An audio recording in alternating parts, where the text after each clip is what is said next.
का मैदान बाकी है, कुत्तों का दौर है हमारा। करबला कहाँ है? क्या हिंदुस्तान में जमीन? नहीं, मैं आपसे पूछता हूँ, मैं आपसे पूछता हूँ, आप बताओ करबला की जमीन कहाँ पर है? इराक में। तो फिर तो ये शब्द वहीं के लिए हैं जो ईरान, इराक, सीरिया में चाम चल रहे हैं। अरे बात क्यों समझ लिया गया? ये तो आप उन लोगों से बोलो कि आप तो कुत्ते हो ही नहीं, तो अपने आप को क्यों समझ रहे हो?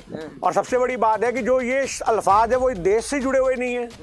जो अल्फाज इस देश से जुड़े हुए नहीं है उनको जबरदस्ती पड़ी लकड़ी लेना इसी को कहा जाता है हमारे शब्दों में।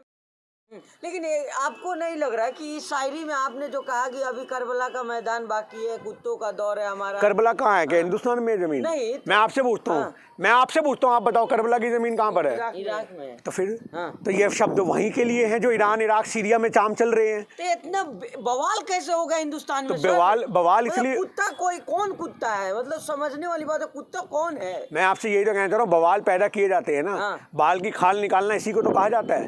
समझ रहे हो बात? क्यों समझ लिया गया? ये तो आप उन लोगों से बोलो कि आप तो कुत्ते हो ही नहीं, तो अपने आप को क्यों समझ रहे हो? और सबसे बड़ी बात है कि जो ये अल्फाज है वो इस देश से जुड़े हुए नहीं है। जो अल्फाज इस देश से जुड़े हुए नहीं है उनको जबरदस्ती पड़ी लकड़ी लेना इसी को कहा जाता है हमारे शब्दों में। मीडिया, मेन स्ट्रीम मीडिया में छाया हुआ है, जहरीला मौलाना सांप्रदायिकता फैला रहा है। देखिए अभी चुनाव आ रहे हैं भाई साहब, और चुनाव के लिए ये मटेरियल है।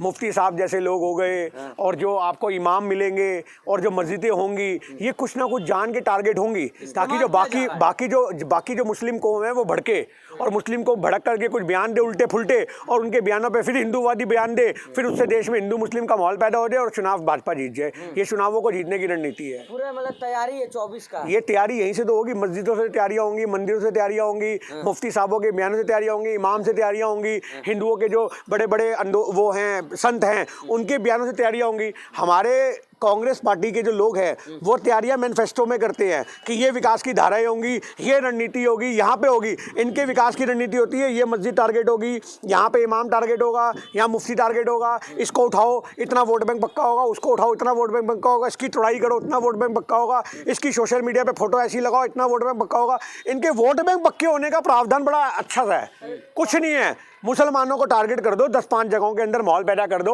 हिंदू मुसलमान का, ऑटोमेटिकली आपको इनके पक्ष पे वोट पड़ते दिख जाएंगे। सबका साथ सबका विकास, एक हाथ में कुरान एक हाथ में लैपटॉप, मोदी जी ने कहा था और करके दिखाया है। देखिए सबका साथ सबका विकास, ये नारे पे हमें अब घिन आने लग गई है।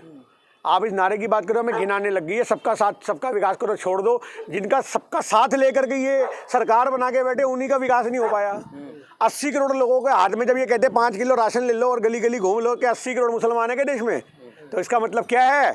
वो 80 करोड़ लोगों के अंदर 65, 70, 80 करोड़ के अंदर 75 करोड़ की आबादी तो हिंदुओं की है। तुम अपने लोगों का भला नहीं कर पा रहे, उनका विकास नहीं कर पा रहे, तुम बाकियों का विकास कहाँ से करोगे?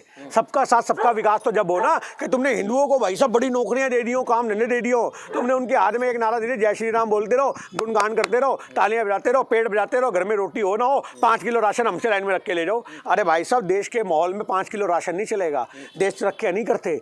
आपने देश को भिखारी बना दिया, आपने देश को कर्जे के नीचे ला दिया। हर आदमी पेट में पलने वाला, कोख में माँ की बच्चा भी आज की डेट में 1,65,000 रुपये कर्जे के नीचे है। शैया पे लेटा हुआ बुड्ढा भी 1,65,000 के कर्जे के नीचे है। आप अपने लिए दुल्हन देखने जाओगे तो दुल्हन को लेकर के आओगे, वो दुल्हन नहीं लाए, कर्जा लेकर के आए 1,65,000 रुपये का। ये हमारे देश के हालात है। मूल्य टाइट हो रहे हैं ना, 500 साल पहले रामलला आ गए, ज्ञानवापी में अब जो पूजा हो रही है, और क्या चाहिए? देखिए वो तो ज्ञानवापी आज की डेट में एक भाईचारे की मिसाल बन गई है, हमें तो ऐसा दिख रहा है।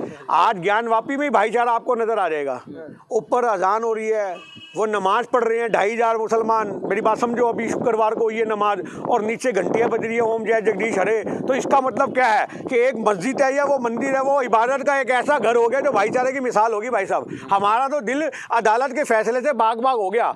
असली भाईचारा तो हमें वाराणसी में देखने को मिल रहा है, हिंदू मुसलमान का। तहखाने के अंदर घंटियां बज रही हैं, ऊपर अल्लाह अकबर हो रहा है। ऐसा भाईचारा हो, नमन है कोर्ट को, नमन। तो क्या लग रहा है कि आपको क्या लग रहा है कि मुसलमान टाइट नहीं हो रहा है क्या? देखिए आज टाइट या ढीला होने से कोई मतलब नहीं है, कोई किसी से नहीं डरता। अरे मुफ्ती साहब, मेरी बात समझ लो, सब टाइट हो गए हैं। मेरी बात समझ लो, मुसलमान कौम हो, सिख कौम हो या कोई हिंदू कौम हो, आज डरने वाली कोई बात नहीं है। आज हमारे देश के अंदर जो ये माहौल पैदा किया जा रहा है, इस माहौल को तानाशाही का विरोध करने का वक्त है, डरने का वक्त नहीं है। डरने से क्या होगा? आप कितनों को उठा लोगे?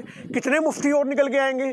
कितनी आबादी है देश के अंदर मुसलमानों की, कितनी आबादी देश के अंदर हिंदुओं की? भैया आप किसी को भी टॉर्चर करोगे, सब निकल के आएंगे। आपको तो अभी 47 में पाकिस्तान चले जाते तो यहाँ इस तरह की हरकतें होती नहीं। 47 कहाँ से आ गया भाई साहब, आज की बात करो। 47 के ज़माने में घुसोगे तो पता नहीं कितने पन्ने और खुल जाएंगे। चल